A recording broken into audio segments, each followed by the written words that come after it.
We're expecting green arrows pointing up. Back to that market in just a second.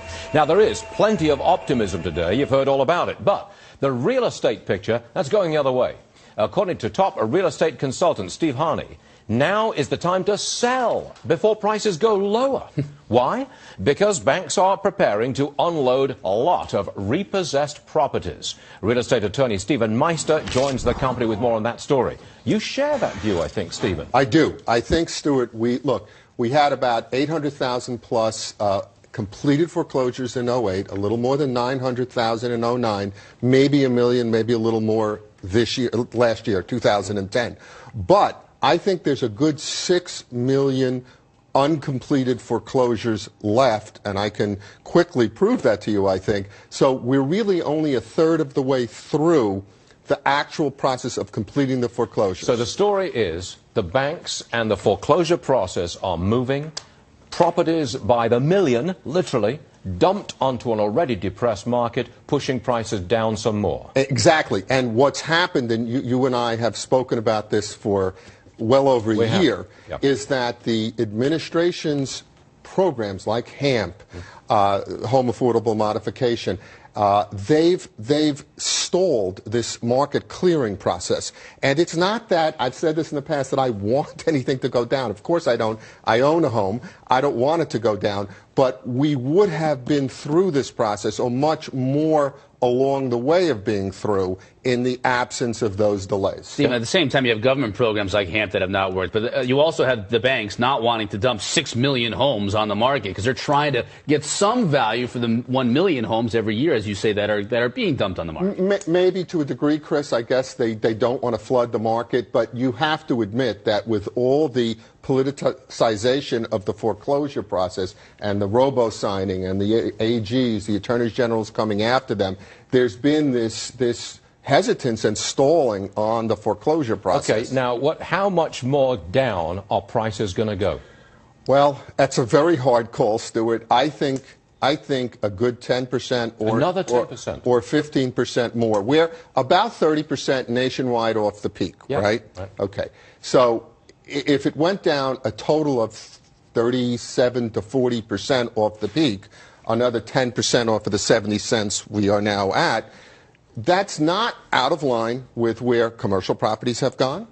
It's certainly, you've seen stock markets go down 40%. But how does it ever get back to peak? Because, first of all, we have ARMs coming due again. When? And we have these new products out there that they're calling hybrids instead of ARMs, which are essentially the same thing. So 5 years from now, we have the same story all over again. Tracy, that's a great point. And I think, and I may be out there alone on this, I see the foreclosures taking a very long time, because we're peaking at 1 million. I'm talking completed foreclosures, not started. If we have, and I believe we have 6 million more left to go, we could have another 5 years of heavy foreclosure activity. All right, now, let me throw this at you. I've got to get this in. Bank of America has just announced that they're going to hand over $3 billion to Fannie and Freddie. Fannie and Freddie came after them for all those lousy loans they put out via Countrywide, okay? So they're paying back $3 billion. And look at the stock. The stock is now up, Bank of America, it's up 4.5%.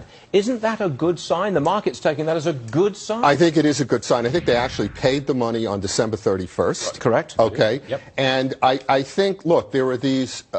Bank of America purchased Countrywide. I'm sure they regret having done that.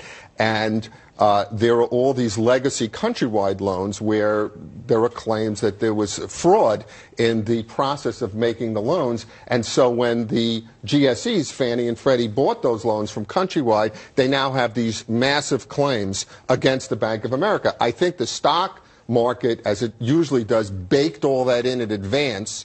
And now that they see it's $3 billion instead of $5 billion or $10 billion, the stock is reacting well. But the work through in foreclosures is progressing. It backs up your point that a lot of these properties come onto the market and depress prices. If you look at it, as our market is about 5 million homes sold a year. So that's normal turnover, right? People moving and the children growing up and things like that. So you're going to have another 6 million homes coming on that market, okay? 6 million. Over 2, 3, 4 years. You're going to have to drop prices to accommodate that. I don't think we'll... what you're saying, Stephen Meister, is that you're going to be with us throughout 2011, commenting on this decline in prices and there's 6 million homes going on. I hope it'll level in the next year, but I think it's going to stay flat to get to your point for a very long time. It's the year of the vulture. Not if you believe they're going to keep dropping for the next 5 years. It's the decade of the vulture. That's what I'm saying. That'll hurt the housing market because demand will drop because people won't want to buy. What I worry about is mortgage rates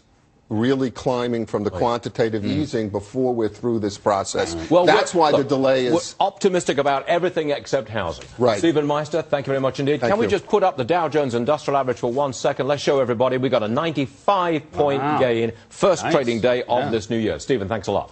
Jerry Brown gets sworn in as...